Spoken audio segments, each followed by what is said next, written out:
Hello, story hunters. It's Hunter Kishi. This fantasy story I'm about to share to you was one of my ongoing story at Wattpad with a Philo MC, titled Outcast Cloner.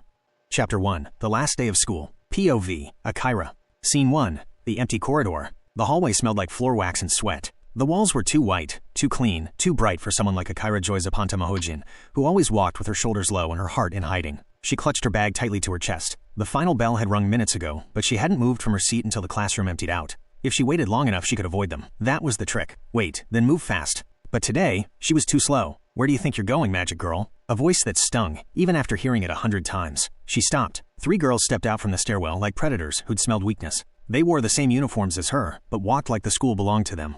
Tall, dyed hair, bold voices. Tomboyish, rough, always laughing too loud in class. They called it teasing. Akairah called it torment. Still not fighting back, eh? Still pretending you're better than us because of your grades? Say something, hybrid.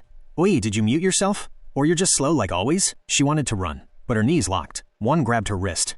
Another shoved her shoulder. The third started reaching for her skirt, mocking, daring, cruel. So noisy. It irritated nonchalant voice. The voice didn't come from her. It came from above. All 4 of them turned. A shadow stood on the branch of a tree that reached over the school wall, hidden by the fading sun and rustling leaves. He didn't need to shout.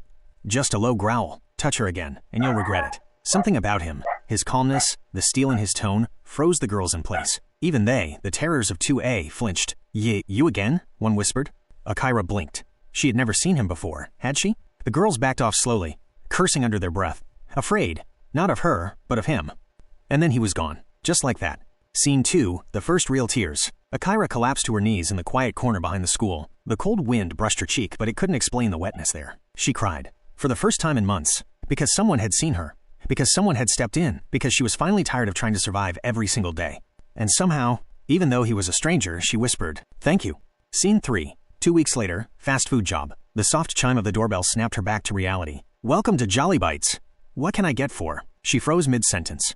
Jaden was here again. With that easy smile and his soft two-toned hair, he leaned against the counter like he belonged in a drama. Half American, half Japanese, fluent in Tagalog and English both, but most importantly, the first person from her cousin's circle who ever made her heart stutter. "Yo, Akairah-chan," he greeted in that teasing voice that somehow always made her blush. Behind him, Kaito peeked over his shoulder. Pure Japanese, eyes always shining with mischief. "Oi, working hard again? This place would collapse without you." She smiled a little. Just a little. Jaden slid a tray of fries toward her and said, "Still not going back to school?" She stiffened. "Not ready yet." "You sure?" he asked gently. "You used to love reading and taking notes like a walking encyclopedia." "I kinda miss the Akairah who was always correcting me." She smiled again, but this time it was sad. "You don't know the half of it." Then end of Chapter 1. Chapter 2, The Ones Who Shouldn't Be Here. The friar hissed. The neon lights buzzed faintly overhead. It should have been a regular night at Jolly Bites, but Akairah could feel something was wrong. Too many familiar faces.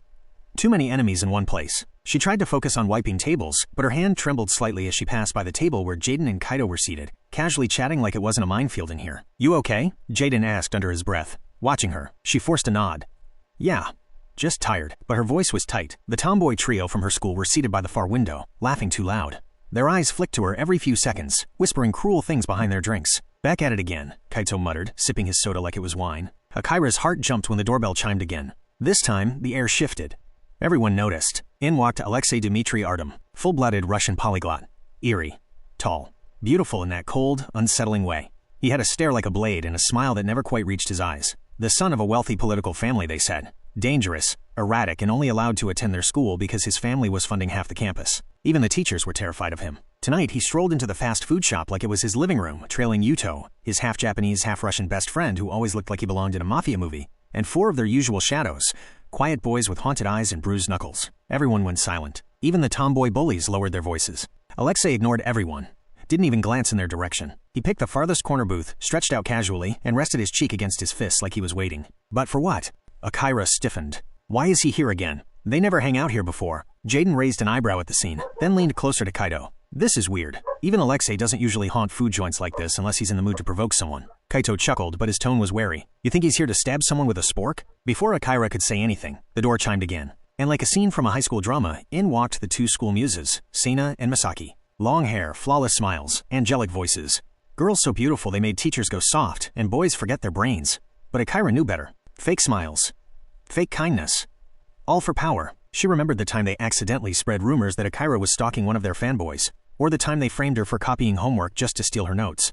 most especially their hidden hate towards her being close to Jaden and Akairah without even trying. They smiled sweetly now as their usual trail of admirers followed behind them like dogs. "Oh my gosh, so many people here today," Senna said cutely, clapping her hands. "It's like a party till day," Misaki added. Then came Goro, the school's star athlete. Broad shoulders, loud laugh, arrogant and adored. And another one of Akairah's tormentors who once tried to flirt with her but she rejected, causing his ego to break, now sided with Sena and Misaki just to impress them. "Yo, why's the gang all here?" He grinned, ruffling his hair. "Hey, isn't that our school drop?" He stopped mid-sentence, eyes locking with Alexei's cold stare from across the room. Everyone felt it, like a knife sliding into the atmosphere. They're all here. The bullies. The snakes. The dangerous ones. And then Yui entered, small, soft-spoken, and the only girl who ever tried to be kind to Akairah. Yui flinched the moment she saw the crowd gathered inside. Her shoulders stiffened. She looked ready to bolt. The three tomboys immediately narrowed their eyes, clearly ready to pounce on an easy target. Akairah saw it all from the counter. She wanted to move, to help, but her feet stayed planted. Jaden, however, moved first. "Yui-chan," he called out cheerfully. "Akairah's been waiting for you." Yui blinked, confused. The tomboy trio began to smirk, standing up like predators. Kaido stood too, casually, but with intent. Jaden walked toward Yui with a soft smile and playfully patted her back. "Come on," he said, gentle and warm. "Sit with us." She looked up at him, clearly shaken, and nodded hesitantly. The tension remained, but the three bullies returned to their seats, grumbling under their breath. TCH, acting like she's some kind of savior. Just because he's cute. But Jaden ignored them entirely as he led Yui to their table. Akairah exhaled quietly. Her heart was still racing. This has never happened before. Not all of them. Not all the worst ones. In the same place. She scanned the shop. Alexei hadn't moved, but she noticed his glance towards her as always. Yuta was watching everyone like a hawk. Sena and Misaki were sipping sodas and playing cute with their fans. Goro was laughing, but glancing toward Alexei like he didn't dare speak too loud. And none of them were leaving. Even as the clock ticked toward closing. Even as normal customers filed out. Even as the last fry was sold. They're waiting for something. Akairah gripped the edge of the counter, panic swelling. "Are they here for me? What did they want from me? I already drop out just to make them satisfy." Jaden noticed her expression. "Hey." His voice was soft, reassuring. "Whatever's making you panic, don't.